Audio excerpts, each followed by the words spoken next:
오늘의 말씀은 사무엘하 15장 24절부터 37절까지 말씀입니다. 보라, 사독과 그와 함께한 모든 레위 사람도 하나님의 언약궤를 메어다가 하나님의 궤를 내려놓고 아비아달도 올라와서 모든 백성이 성에서 나오기를 기다리로다. 왕이 사독에게 이르되, 보라, 하나님의 궤를 성읍으로 도로 메어 가라. 만일 내가 여호와 앞에서 은혜를 입으면 도로 나를 인도하사 내게 그 궤와 그 계신 데를 보이시리라.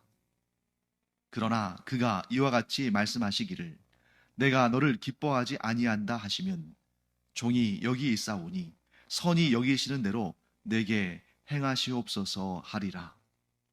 왕이 또 제사장 사독에게 이르되, 내가 선견자가 아니냐? 너는 너희의 두 아들 곧 내 아들 아이마하스와 아비아달의 아들 요나단을 데리고 평안히 성읍으로 돌아가라. 너희에게서 내게 알리는 소식이 올 때까지 내가 광야 나루터에서 기다리리라 하니라. 사독과 아비아달이 하나님의 궤를 예루살렘에 도로 메어다 놓고 거기 머물러 있으니라. 다윗이 감람 산길로 올라갈 때에 그의 머리를 그가 가리고 맨발로 울며 가고 그와 함께 가는 모든 백성들도 각각 자기의 머리를 가리고 울며 올라가니라. 어떤 사람이 다윗에게 알리되, 압살롬과 함께 모반한 자들 가운데 아히도벨이 있나이다 하니, 다윗이 이르되, 여호와여, 원하옵건대 아히도벨의 모략을 어리석게 하옵소서 하니라. 다윗이 하나님을 경배하는 마루턱에 이를 때에 아렉사람 후세가 옷을 찢고 흙을 머리에 덮어쓰고 다윗을 맞으러 온지라. 다윗이 그에게 이르되, 내가 만일 나와 함께 나아가면 내게 누를 끼치리라. 그러나 내가 만일 성읍으로 돌아가서 압살롬에게 말하기를, 왕이여, 내가 왕의 종이니이다. 전에는 내가 왕의 아버지의 종이었더니 이제는 내가 왕의 종이니이다 하면 내가 나를 위하여 아히도벨의 모략을 패하게 하리라. 사독과 아비아달 두 제사장이 너와 함께 거기 있지 아니하냐? 내가 왕의 궁중에서 무엇을 듣든지 사독과 아비아달 두 제사장에게 알리라. 그들의 두 아들 곧 사독의 아히마아스와 아비아달의 요나단이 그들과 함께 거기 있나니 너희가 듣는 모든 것을 그들 편에 내게 소식을 알릴지니라 하는지라.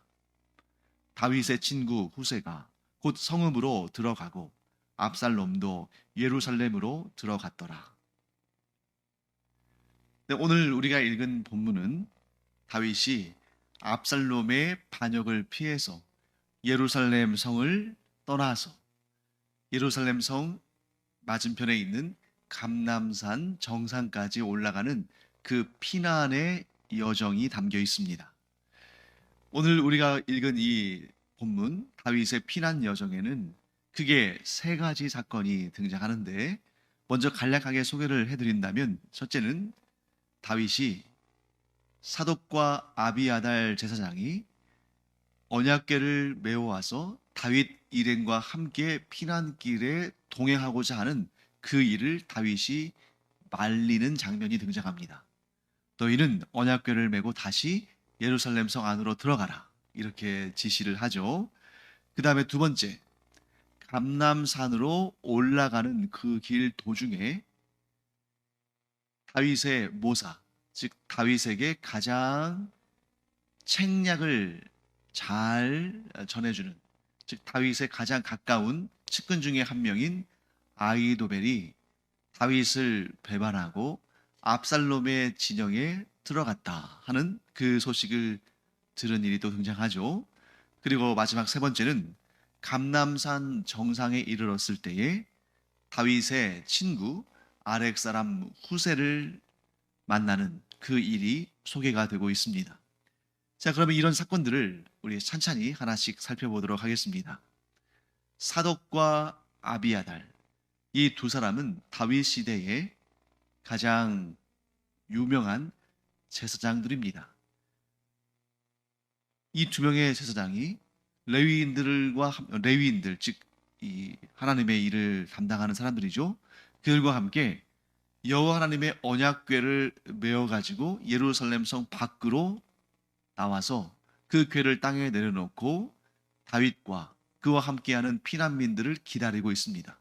뭘 의미할까요? 그 피난의 행렬, 곧 다윗이 가는 그 여정에 함께 동행하겠다는 거죠. 즉 사독과 아비아달은 어떠한 의미를 그 일에 두었냐면 이스라엘의 왕은 압살롬이 아니라 다윗이다. 하나님께서 기름 부어 세우신 왕은 다윗뿐이니 당연히 다윗이 예루살렘을 떠나서 어딘가로 간다면 여호와의 궤도 그와 함께 가실 것이다 하는 그러한 의미를 담아 놓은 거죠. 그때 다윗이 사독에게 여호와의 궤를 다시 예루살렘 성 안에 본래 있던 곳으로 옮겨 놓으라 하고 지시를 합니다. 그 이유는 뭘까요? 보통 일반적인 경우라면 여호와의 궤가 함께 간다. 그러면 이 사독과 아비아달에게 그 제사장들에게 고마워하고 그래 내가 이렇게 피난을 가지만 여호와의 언약궤가 나와 함께 있다면 내가 반드시 여호와 하나님의 도우심으로 이곳으로 즉 예루살렘으로 돌아올 수 있게 될 거야 하는 그러한 또 용기도 얻고 위로도 얻고 힘을 얻게 될 텐데 우리의 예상과는 정 다르죠. 여호와의 언약궤가 다윗과 함께 간다면 다윗이 기뻐하며 좋아할 줄 알았는데 도리어 다윗은 뭐라고 합니까? 여호와의 궤를 예루살렘 성 안으로 본래 있던 곳으로 메어다가 거기에 두라. 분명히 이유가 있을 거 아닙니까? 좀 이해하기 힘든 일이지만 다윗은 이렇게 말합니다.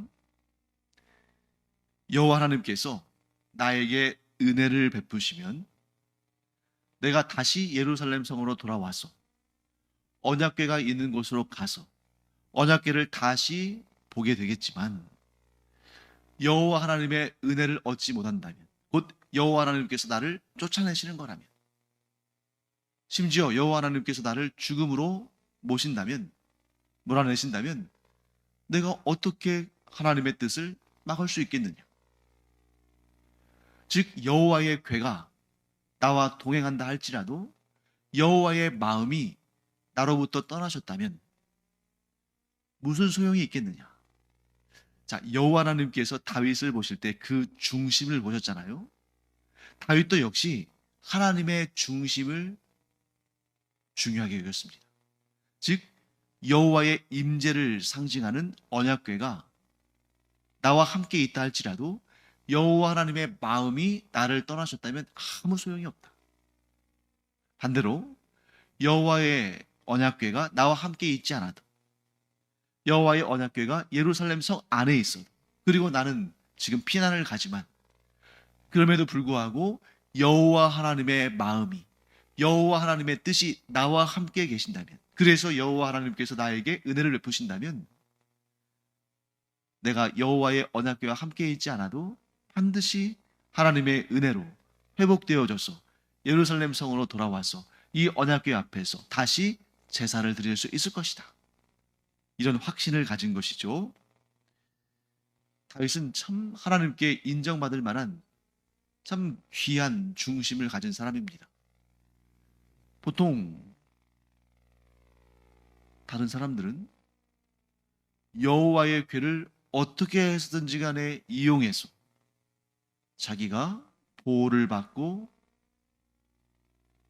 형통하고 자신에게 상황이 유리하게 그렇게 이끌어 가려고 하겠죠.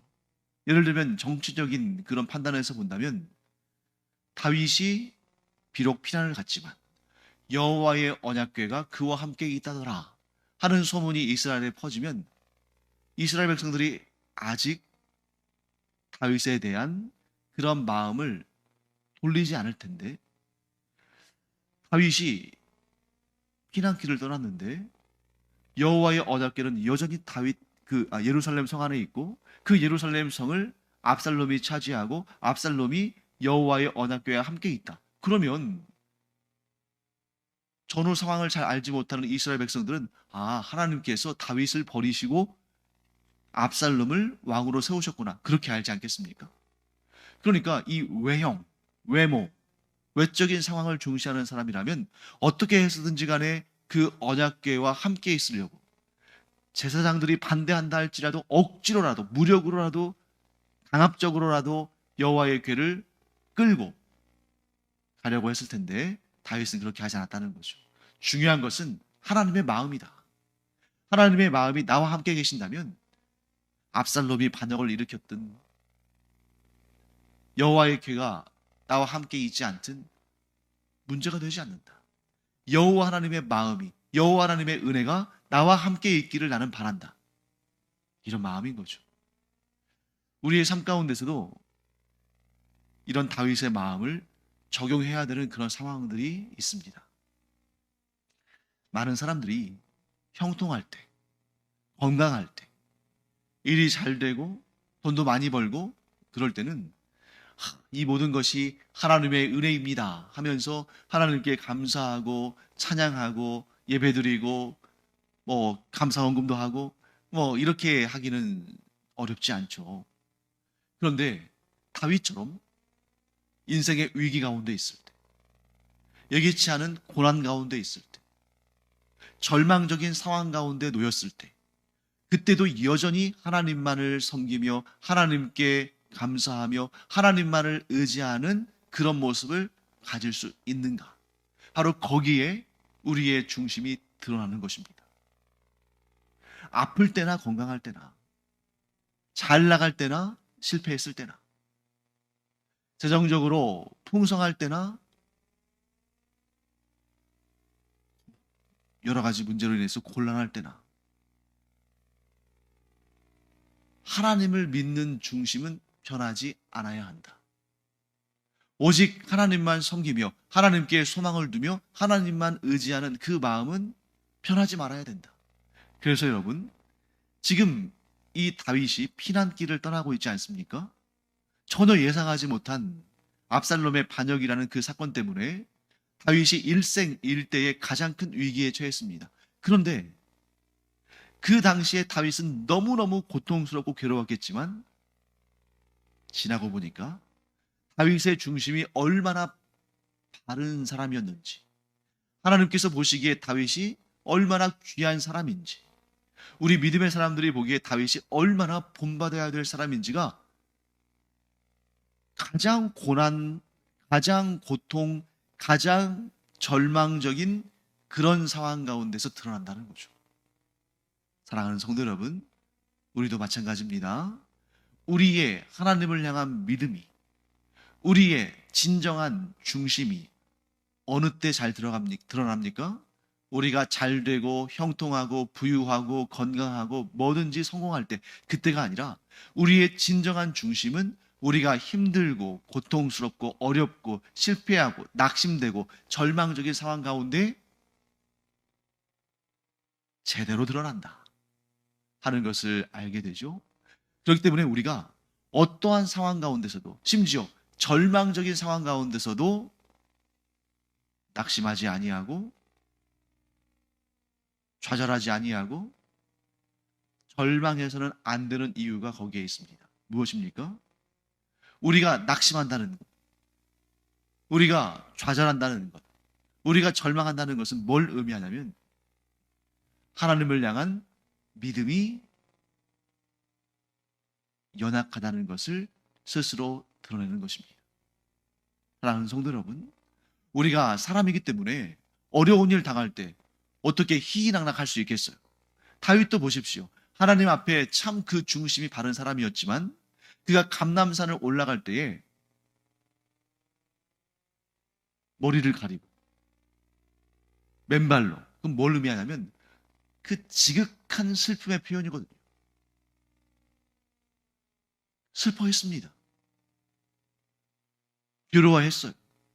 하지만 무엇만큼은 버리지 않았습니까?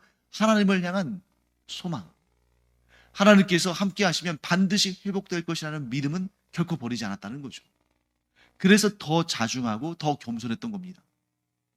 사랑하는 성도 여러분, 우리가 어떠한 상황에서도 절망하지 말아야 하는 것은 슬플 수도 있고 고통스러울 수 있죠. 그러나 어떠한 상황에서도 절망하지 않아야 할 이유는 우리에게는 하나님께서 계시기 때문이다. 그리고 그렇게 그런 누가 봐도 절망적인 상황 속에서 절망하지 않음으로 말미암아 그것이 곧 우리가 하나님을 진실로 믿고 의지하고 있다는 것을 정확히 드러내준다. 그러므로 우리가 어떤 상황에서도 절망하지 않으므로 어떻게 해요? 하나님을 믿고 신뢰하고 의지함으로 우리의 믿음이 드러나는, 그래서 하나님께 칭찬받고 다른 사람들에게도 믿음의 본을 보이는 그런 훌륭한 믿음의 사람들로 서기를 간절히 축원합니다. 자, 그 다음 사건을 한번 볼까요? 그 다음에는 이제 아이도벨의 배반에 관한 소식을 듣습니다. 다윗과 그와 함께한 사람들이 큰 슬픔에 쌓여서 머리를 가리고 맨발로 그 가파른 감람산을 올라가는데 엎친 데 덮친 격으로 설상가상으로 아이도벨이라는 다윗의 모사, 즉 책략가가 다윗을 배신하고 압살롬의 편에 섰다는 소식이 들립니다. 그 소식을 듣고 얼마나 더 슬프고 얼마나 더 실망스럽겠어요. 얼마나 더 고통스럽겠습니까? 그런데 그때도 다윗은 아이도벨을 저주하지 않고 하나님께 이렇게 긴급하게 아릅니다. 여호와여, 원하옵건대 아이도벨의 모략을 어리석게 하옵소서. 아이도벨은 모략을 짓는, 즉 작전을 세우는 책략가인데 그의 책략이, 그의 모략이 어리석게 하여 주시옵소서. 이렇게 기도했습니다. 그런데 이 기도가 그대로 이루어집니다. 그런데 정확히 말하면 그대로는 아니고 어쨌든 이루어집니다. 그 응답이 누구로부터 오냐면 바로 그 다음에 등장하는 아렉 사람 후세로부터 나옵니다. 지금 다윗이 아이도벨이 자신을 배신하고 반역자 압살롬의 편에 섰다는 얘기를 듣고 다윗이 너무너무 괴로웠죠. 왜냐하면 아이도벨은 다윗의 책략가였기 때문에 다윗의 모든 결정이나 작전이나 뭐 비밀이나 이런 것들이 아이도벨과 공유가 되고 있거든요. 그러니까 다윗에 대해서 누구보다도 잘 알고 있습니다. 다윗의 장점뿐만 아니라 단점, 그의 전략과 전술 이런 것들을 아이도벨이 훤히 보고 있어요.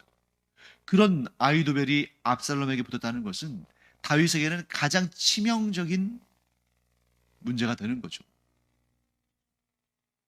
그러니까 다윗이 아주 황급하게 하나님께 아이도벨의 모략이, 아이도벨의 책략이 지금까지는 너무너무 지혜롭고 너무너무 적중하고 너무너무 적합한 것이었지만 이제는 그의 모략이 어리석게 되어서 힘을 발휘할 수 없게 하여 주시옵소서. 이렇게 구했습니다. 그 기도를 하자마자 하나님께서 응답하셨어요. 놀라운 일이죠. 하나님께서 다윗과 함께 하신다는 것을 이렇게 보여주신 것입니다. 기도하자마자 응답. 사랑하는 성도 여러분, 우리도 긴급한 상황들이 있을 수 있지 않습니까? 그럴 때 우리가 제일 먼저 찾는 분이 누구예요? 하나님이죠. 하나님을 찾으면서 우리가 짧은 화살기도, 아주 순식간에 드리는 기도로 하나님 이 위기로부터 저를 구원하여 주시옵소서. 그렇게 기도하잖아요. 그러면 하나님께서 그 기도에 놀라운 구원의 은총으로 여러분과 함께 하시며 그 기도에 속히 응답하시기를 간절히 축원합니다. 다윗에게는 후세가 그런 사람이었다는 것이죠.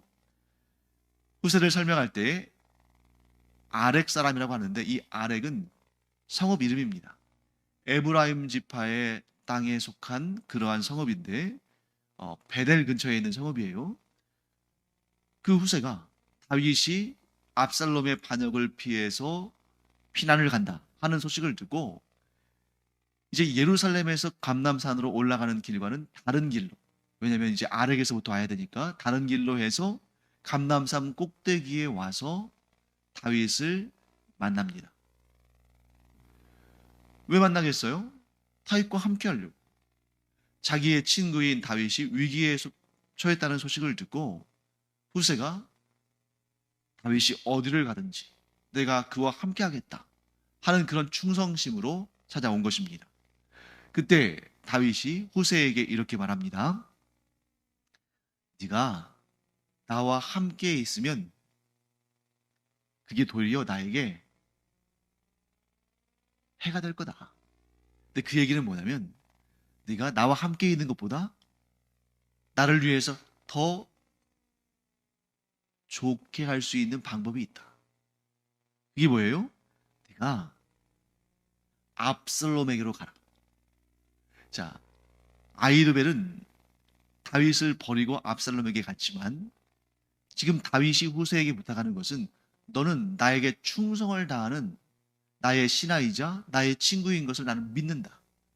그러니 네가 나를 진정 도우려면 내 곁에 있기보다는 압살롬에게 가서 뭘 하라는 거죠? 스파이 역할을 하라는 겁니다. 어떤 스파이요? 압살롬이 어떤 일을 벌이는지를 잘 지켜보고 있다가 그것을 그 예루살렘 안에 사독과 아비아달 세상이 있고 사독의 아들 아히마아스와 또 아비아달의 아들 요나단이 있으니까 그들 편에 나에게 소식을 전해달라. 또 후세가 거기에 오케이 합니다. 왜입니까? 후세는 다윗에게 충성을 다하는 사람이거든요. 그래서 다윗이 이 굉장히 위험한 업무, 자, 스파이가 돼서 상대방 진영에 들어간다는 것은 좀 발각되면 죽을 수밖에 없는 일 아니겠습니까? 근데 죽음을 무릅쓰고 압살롬의 진영에 들어가는 거죠. 그런데 왜 이 후세가 다윗의 갈급하면서도 긴급한 기도에 대한 하나님의 즉각적인 응답이었냐면, 자, 다윗은 뭘 구했습니까? 아히도벨의 모략이 어리석은 것이 되게 하여 주시옵소서. 그런데 이 나중에 이제 아히도벨이 어떠한 작전으로 다윗을 치료하는지 그 내용이 이제 후에 나옵니다.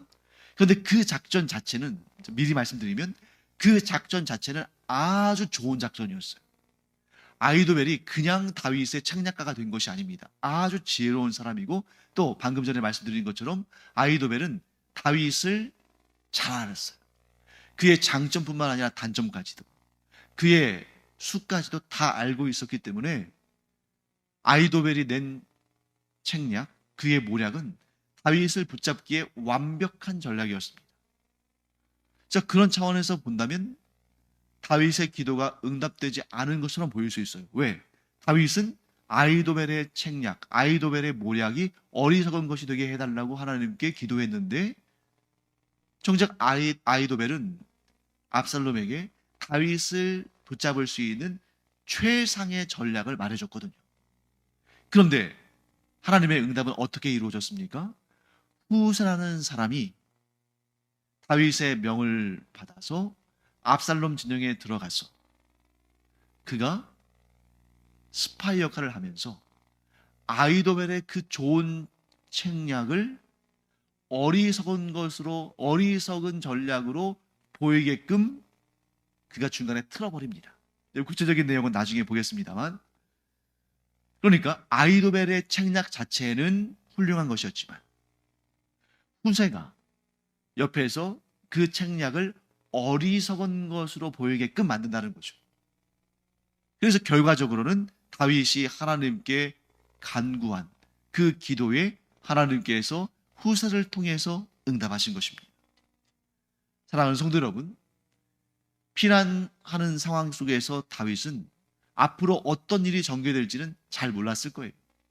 하지만 그가 가진 최고의 장점, 그것은 뭡니까? 어떠한 상황 속에서도 절망하지 않는다는 거예요. 왜? 하나님을 믿기.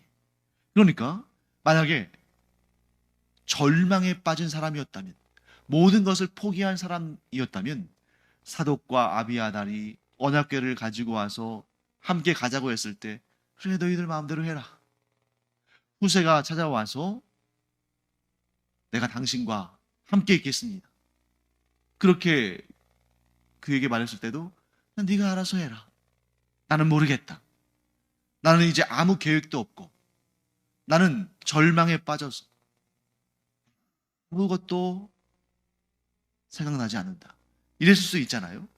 그런데 다윗은 그 슬프고 고통스러운 상황 가운데서도 하나님을 절대적으로 신뢰했기 때문에 절망하지 않고 자기가 할 수 있는 일을 지금 하고 있는 겁니다.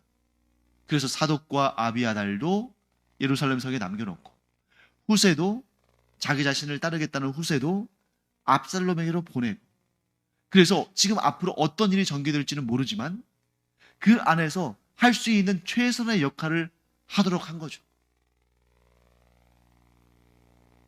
그게 다윗이 지혜롭고 다윗이 전략이 출중하고 다윗이 자기 힘으로 자기의 인생을 구할 수 있다고 생각해서 그렇게 한 것입니까? 아니죠. 자신은 지금 이 일을 어떻게 할지 알지 못합니다. 상황이 어떻게 될지 어떻게 전개될지 알지 못합니다.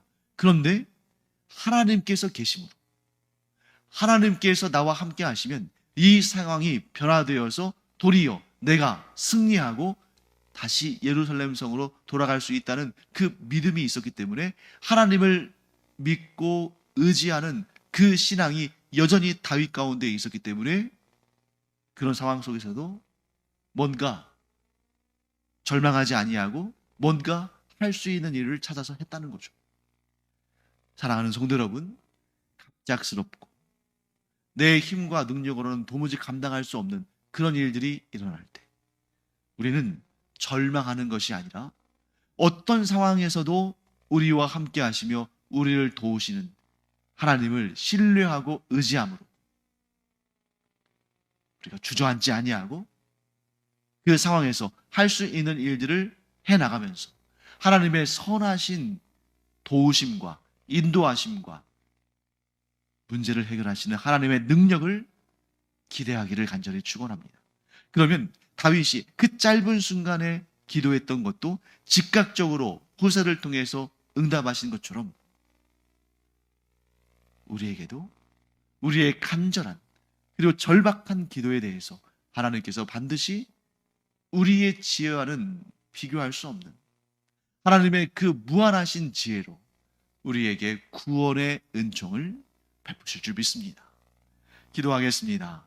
하나님, 저희가 하나님을 신뢰한다는 것은 곧 어떤 상황에서도 절망하지 않는 것으로 드러납니다. 저희도 다윗과 같이 어려운 고비가 있을 수 있지만 그런 상황에서도 오직 하나님을 믿고 신뢰하고 의지함으로 하나님께서 이루시는 놀라운 구원의 역사 경험하게 하여 주시옵소서. 감사드리며 예수님의 이름으로 축복하며 기도합니다. 아멘.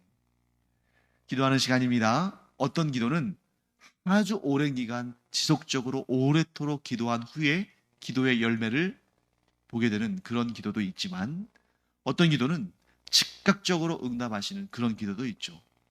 우리에게 이 두 가지 기도의 응답이 다 있기를 간절히 축원합니다. 기도하겠습니다.